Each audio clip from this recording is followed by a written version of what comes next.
8ാം ക്ലാസ്സിലെ എൻ്റെ പ്രിയപ്പെട്ട മക്കളോടാണ്. നിങ്ങൾ ഇതുവരെ സഞ്ചരിച്ച പാതയിൽ നിന്നും അല്പം മാറി സഞ്ചരിച്ചില്ലെങ്കിൽ പണി പാളുമെന്നുള്ളത് സിമ്പിളായിട്ട് ഓർമ്മപ്പെടുത്താൻ വേണ്ടിയിട്ടാണ് ഞാൻ വന്നിട്ടുള്ളത്. ഒന്നുമില്ല മക്കളെ, പേടിക്കൊന്നും വേണ്ട. അതായത് ഒരു 2 കാര്യം നിങ്ങളുടെ മനസ്സിൻ്റെ ആഴങ്ങളിലേക്ക് ഒന്നുകൂടെ എന്ത് ചെയ്യാണ് നമ്മൾ ഇട്ട് തരികയാണ്. ഒന്നാമത്തെ കാര്യം, ഓൾ പാസ് സിസ്റ്റം നിർത്തലാക്കി എന്നുള്ള വിവരം നിങ്ങൾ സോഷ്യൽ മീഡിയകളും ന്യൂസ് ചാനലുകളും സ്കൂളുകളിലും എജുപോർട്ടിൻ്റെ ചാനലിലൂടെയും എല്ലാ രീതിയിലും ചെയ്തിട്ടുണ്ടാവും, നിങ്ങൾ അറിഞ്ഞിട്ടുണ്ടാവും. അപ്പോൾ നിങ്ങൾ മനസ്സിലാക്കേണ്ട ഒരു വസ്തുത എന്താണെന്ന് ചോദിച്ചാൽ, ഇത്രയും കാലം 8ാം ക്ലാസ്സിൽ എല്ലാവരും പാസ്സായിരുന്നു. 8ാം ക്ലാസ്സിൽ മാത്രമല്ല, എല്ലാ ക്ലാസ്സിലും എല്ലാവരും ഇങ്ങനെ വെറുതെ ചുമ്മാ പരീക്ഷ എങ്ങനെ എഴുതിയാലും പാസ്സായിരുന്നു. ജസ്റ്റ് പരീക്ഷ അറ്റൻഡ് ചെയ്താൽ മാത്രം മതി. പക്ഷേ ഇനി മുതൽ ആ സിസ്റ്റം ഇല്ല, അത് നിർത്തലാക്കി. സർക്കാർ ആ സിസ്റ്റം എന്ത് ചെയ്തിട്ടുണ്ട്, തൽക്കാലത്തേക്ക് എന്ത് ചെയ്തിട്ടുണ്ട്, ഒഴിവാക്കിയിട്ടുണ്ട്. അതൊരു നല്ല തീരുമാനമായിട്ടാണ് ഞാൻ കണക്കാക്കുന്നത്. ബിക്കോസ് നമ്മൾക്ക് എന്ത് ചെയ്യണം, നമ്മൾ അത്യാവശ്യം പഠിക്കും, നമ്മൾ പഠിച്ചിട്ട് നമ്മൾ ആ ഒരു എഫേർട്ട് കൊണ്ടാണ് എന്ത് ചെയ്തത്, നമ്മൾ ജയിച്ചിട്ടുള്ളത് എന്ത് ചെയ്യുക, നമുക്ക് എന്ത് ചെയ്യുക, നമ്മൾ സ്വയം എന്ത് ചെയ്യുക, ഒരു സെൽഫ് എസ്റ്റീം കൊള്ളാം, ഒരു ആത്മാഭിമാനം ഉണ്ടാവും.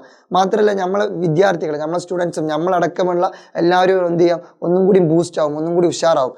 മറ്റേതിൻ്റെ പ്രശ്നം എന്താണെന്ന് ചോദിച്ചാൽ, നമ്മൾ ഒന്നും പഠിച്ചില്ലെങ്കിലും എന്ത് ചെയ്യും, നമ്മൾ പാസ്സാവും. അതുകൊണ്ട് നമ്മൾ ആരും എന്ത് ചെയ്യില്ല, എഫേർട്ട് എടുക്കാൻ തയ്യാറാവില്ല. നമ്മളെല്ലാവരും ഒരു വിദ്യാഭ്യാസ ശൂന്യരായിട്ട്, ഒരു മണ്ടന്മാരായിട്ട് എന്ത് ചെയ്യും, അങ്ങനെ ഓരോ ക്ലാസ്സിൽ നിന്ന് അടുത്ത ക്ലാസ്സിലേക്ക് ജയിച്ചു കയറി പോകും. ഇപ്പോൾ സിമ്പിളായിട്ടൊരു എക്സാമ്പിൾ പറഞ്ഞുതരാം. ഇപ്പം എൻ്റെ ഒരു കസിൻ ബ്രദർ ഉണ്ട്, പേര് ഞാൻ വെളിപ്പെടുത്തുന്നില്ല. എനിവേ, അവൻ ഇപ്പോൾ 9ാം ക്ലാസ്സിലാണ്. അപ്പോൾ കഴിഞ്ഞ വർഷം 8ാം ക്ലാസ്സിൻ്റെ പരീക്ഷയൊക്കെ വന്നപ്പോൾ അവൻ ഭയങ്കര ഒരു വേറെ ഒരു കൈൻഡ് ഓഫ് വൈബ്, അവരൊരു സിഗ്മ മൈൻഡ് പോലെയാണ്. അതായത് അവൻ പഠിക്കൊന്നും വേണ്ടല്ലോ, എന്തായാലും പാസ്സാവും. അവനോട് നമ്മൾ കാര്യമായിട്ട് പറയും, എടാ പരീക്ഷയല്ലേ, എന്തെങ്കിലുമൊക്കെ ഒന്ന് പഠിച്ചോ, അപ്പോൾ അവന് എന്തായാലും പാസ്സാവും, എന്തിന് പഠിക്കണം, അങ്ങനെയൊക്കെ ഭയങ്കര ടോപ്പായി ഇങ്ങനെ നടക്കുക. ഒന്നും പഠിക്കൂല, ഒരു മരമണ്ടലൊന്നുമില്ല, അത്യാവശ്യം ബുദ്ധിയൊക്കെ അവനക്കുണ്ട്. പക്ഷെ അവൻ എന്ത് ചെയ്യില്ല, എഫേർട്ട് എടുക്കാൻ തയ്യാറാവില്ല. കാരണം എന്തായാലും പാസ്സാവും, പിന്നെ എന്തിനാ എഫേർട്ട് എടുക്കുന്നത്. ശരിയാണ്, അവൻ്റെ പെർസ്പെക്റ്റീവിൽ ചിന്തിച്ചു കഴിഞ്ഞാൽ എന്തായാലും പാസ്സാവും, പിന്നെ എന്തിനാ പഠിക്കുന്നത്, എന്തായാലും പാസ്സാവുമല്ലോ, പഠിച്ചാലും പഠിച്ചില്ലെങ്കിലും പാസ്സാവും. അപ്പോൾ പിന്നെ നമുക്ക് പഠിക്കാതിരിക്കാനൊക്കെ എന്ത് ചെയ്യുക, നമുക്ക് എല്ലാവർക്കും ഒരു താല്പര്യം. സോ അവനൊന്നും പഠിച്ചില്ല, അവൻ 8ാം ക്ലാസ്സിൽ സിമ്പിളായിട്ട് പാസ്സായി. ഇപ്പോൾ അവൻ 9ാം ക്ലാസ്സിലാണ്. ഇനി 9ാം ക്ലാസ്സിൽ പക്ഷേ ഇത്തവണ എന്തില്ല, അത് നടക്കത്തില്ല. കാരണം 9ാം ക്ലാസ്സിലും 8ാം ക്ലാസ്സിലൊക്കെ ഈ വർഷം പഠിച്ച് പരീക്ഷ എഴുതി വിജയിക്കണം. എങ്കിലും എന്ത് ചെയ്യുള്ളൂ, നിങ്ങൾ 10ാം ക്ലാസ്സിലേക്ക് എത്തുള്ളൂ, അല്ലെങ്കിൽ 9ാം ക്ലാസ്സിലേക്ക് എത്തുള്ളൂ, അല്ലെങ്കിൽ 8ാം ക്ലാസ്സിലേക്ക് എത്തുള്ളൂ. അപ്പോൾ ആ പരിപാടി നീ നടക്കില്ല. എന്താണ്, മുമ്പത്തെ പോലെ പഠിക്കാണ്ട് ഇങ്ങനെ വെറുതെ ഒരു കാര്യമില്ലാണ്ട് ഇങ്ങനെ പാറി നടന്നുകൊണ്ട് ചിത്രശലഭം പോലെ അങ്ങനെ അങ്ങാടിയിലൂടെയൊക്കെ ഇങ്ങനെ വെറുതെ രാവിലെ പകലാക്കി പകലിനെ രാത്രിയാക്കി ആ ഒരു പരിപാടി ഇനി ഇല്ല. ഇനി നിങ്ങൾ പഠിക്കുക തന്നെ വേണം, പഠിച്ചാലേ പാസ്സാവുള്ളൂ. ഞങ്ങളെ ഫാമിലി ഗ്രൂപ്പിൽ അവൻ്റെ ഉമ്മാനും ഉപ്പാനൊക്കെ മെൻഷൻ ചെയ്ത് കണ്ട് ഞങ്ങൾ കുറേ ട്രോൾ ചെയ്യും. സംഭവം അവൻ്റെ ഉമ്മാൻ്റെ ഉപ്പാൻ്റെ ഫോണിലാണല്ലോ, അവന് ഫോൺ ഉപയോഗിക്കാം, അവനക്ക് സ്വന്തമായിട്ട് സെൽഫോൺ ഇല്ലല്ലോ. അപ്പോൾ ഞങ്ങൾ അവനെ ട്രോളാൻ വേണ്ടിയിട്ട് കുറേ എന്ത് ചെയ്തിട്ടുണ്ട്, മെസ്സേജൊക്കെ ഇട്ടിരുന്നു ഞങ്ങൾ കുറേ കസിൻ ബ്രദേഴ്സ്. നല്ല കോമഡി. എനിവേ, കാരണം ഇനി നീ പഠിക്കണം, അല്ലാതെ പഠിക്കാതെ പാസ്സാലോ എന്നൊക്കെ പറഞ്ഞിട്ട് അവനെ കുറേ കളിയാക്കിയിട്ടുണ്ട്. കാരണം അവന് ഒരു കൂസലും ഇല്ല, ഒന്നും പഠിക്കില്ല, അങ്ങനെ പുളിയായി ഇങ്ങനെ നടക്കും. ഞങ്ങളെ ഭാഷയിൽ പുളിയാവാന്നാണ് പറയാം, വെറുതെ ടോപ്പായി ഇങ്ങനെ നടക്കുക, പഠിക്കൊന്നും വേണ്ട, എന്തിനാ കുറേ പഠിച്ചിട്ടെന്നൊക്കെ പറയാം. പക്ഷേ ഇനി അങ്ങനെയല്ല മക്കളെ, ഇനി പഠിക്കണം, പഠിച്ചാലേ നിങ്ങൾ ജയിക്കുള്ളൂ. പേടിക്കൊന്നും വേണ്ട, ജയിക്കാനുള്ള മാർക്കൊക്കെ സിമ്പിളായിട്ട് നിങ്ങൾക്ക് കരസ്ഥമാക്കാൻ പറ്റും. പക്ഷേ അവിടെയും ഒരു ചെറിയൊരു പ്രശ്നമുണ്ട്, അത് 8ാം ക്ലാസ്സിലെ വിദ്യാർത്ഥികൾക്ക് മാത്രമേ ഉള്ളൂ. അതുകൊണ്ടാണ് ഞാൻ സെപ്പറേറ്റ് നിങ്ങളുടെ മുന്നിൽ വീണ്ടും ഒരു വീഡിയോയുമായിട്ട് പ്രത്യക്ഷപ്പെട്ടത്. 8, 9, 10 ക്ലാസ്സിലേക്കുള്ള പ്രവേശനത്തിന് വാർഷിക പരീക്ഷ ജയിക്കണം. അതായത് നിലവിൽ 7ാം ക്ലാസ്സിലെയും 8ാം ക്ലാസ്സിലെയും 9ാം ക്ലാസ്സിലെയും കുട്ടികൾ പരീക്ഷ എഴുതി നല്ല മാർക്ക് വാങ്ങിച്ചിട്ടേ ജയിക്കാൻ പറ്റുള്ളൂ.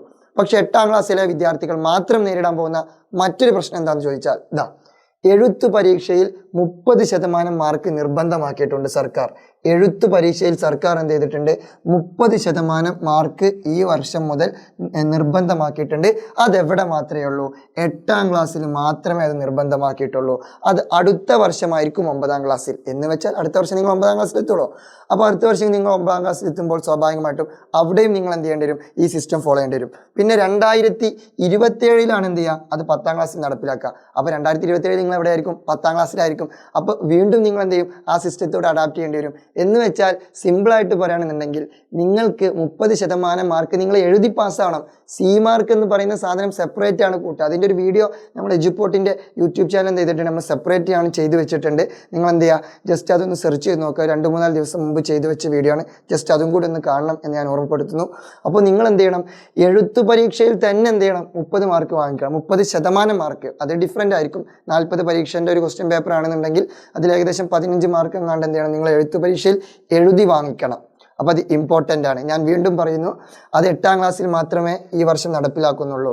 മറ്റുള്ള 9ാം ക്ലാസ്സിലും 7ാം ക്ലാസ്സിലൊക്കെ അവർക്ക് എഴുത്തു പരീക്ഷൻ്റെ മാർക്കും അതുപോലെ തന്നെ സി മാർക്ക് മീൻസ് ടീച്ചേഴ്സ് തരുന്ന ഒരു മാർക്കാണ് നമ്മളെ പെർഫോമൻസ് ഒക്കെ വെച്ചിട്ട്.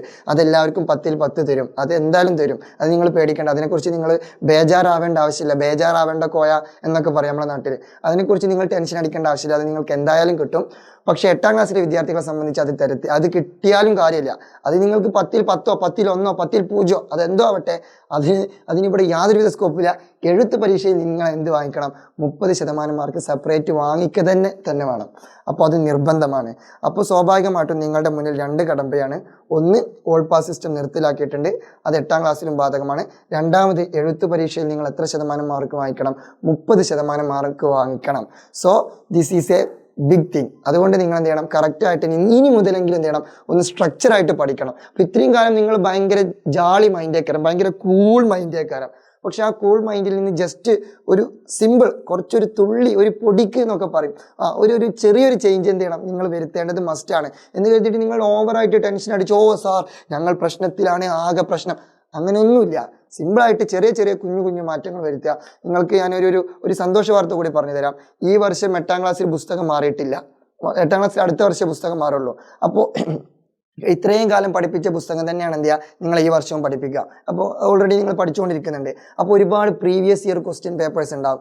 ആ പ്രീവിയസ് ഇയർ ക്വസ്റ്റ്യൻ പേപ്പേഴ്സ് പഠിച്ചാൽ തന്നെ ഒട്ടുമിക്ക എല്ലാ വിദ്യാർത്ഥികൾക്കും ഈ വർഷം സിമ്പിളായിട്ട് പാസ്സാവാൻ പറ്റും. അപ്പോൾ അതൊക്കെ നമ്മൾ ലൈവിൽ കൃത്യമായിട്ട് ഡിസ്കസ് ചെയ്യും. ഇനി ഓണപ്പരീക്ഷയാണ് വരുന്നത്, ഓണപ്പരീക്ഷയ്ക്ക് നമ്മൾ ഒരുപാട് പ്രീവിയസ് ഇയർ ക്വസ്റ്റ്യൻസ് ഒക്കെ ഡിസ്കസ് ചെയ്യും. പിന്നെ അതുപോലെ ഇമ്പോർട്ടൻ്റ് ആയിട്ടുള്ള കുറേ ഭാഗങ്ങൾ, കാരണം പുസ്തകം ഇത്രയും കാലം മാറിയിട്ടില്ലല്ലോ, അടുത്ത വർഷമല്ലേ മാറുക. അപ്പോൾ ടീച്ചേഴ്സിനൊക്കെ ഏകദേശം അറിയാം ഏതൊക്കെ ഭാഗങ്ങളാണ് ഇമ്പോർട്ടൻറ്റ്, ഏതൊക്കെ ഭാഗങ്ങളെ ചോദ്യം ചോദിക്കുള്ളൂ, ഈ ഭാഗത്തിൽ നിന്ന് എങ്ങനെയൊക്കെ ചോദ്യം ചോദിക്കും, അതൊക്കെ നമുക്ക് ഓൾറെഡി എന്താ സ്ട്രക്ചറായിട്ട് അറിയാം. അപ്പോൾ നമ്മൾ ആ രീതിയിലുള്ള കാര്യങ്ങൾ നമ്മൾ ലൈവിൽ ഡിസ്കസ് ചെയ്യുള്ളൂ. സോ നിങ്ങൾ ഒരു ടെൻഷൻ അടിക്കേണ്ട, നമ്മളെ ലൈവുകളും നമ്മളെ ക്ലാസ്സുകളും പക്ക ഫോളോ ചെയ്താൽ തന്നെ നിങ്ങൾ പാസ്സാവും എന്നുള്ളത് ഞാൻ 150% ഞാൻ നിങ്ങൾക്ക് ഗ്യാരണ്ടി തരാണ്. സോ നിങ്ങൾ ഞങ്ങളെ കൂടെ ഉണ്ടായാൽ മതി. അങ്ങനെയാണെന്നുണ്ടെങ്കിൽ നമുക്ക് എന്ത് ചെയ്യാം? ഒരുമിച്ച് ഈ ഒരു പ്രശ്നങ്ങളെയും ഈ എല്ലാവിധ കാര്യങ്ങളെയും നമുക്ക് അതിജീവിക്കാൻ പറ്റും. നമ്മൾ മലയാളികളാണ്, നമ്മൾ അതിജീവിക്കും. സോ നിങ്ങൾ എന്ത് ചെയ്യുക? നിങ്ങൾ റെഡി ആണെങ്കിൽ മാത്രം എന്ത് ചെയ്യുക? ജസ്റ്റ് ഒന്ന് എസ് എന്ന് കമൻറ്റ് ചെയ്യുക. പിന്നെ നിങ്ങളുടെ കൂട്ടുകാർക്ക് ഒന്ന് എന്ത് ചെയ്യുക? ഷെയർ ചെയ്ത് കൊടുക്കുക. So good bye. ഇത് നിങ്ങളുടെ സ്വന്തം ബഹുമാനപ്പെട്ട ഫാസിൽ അറക്കൽ.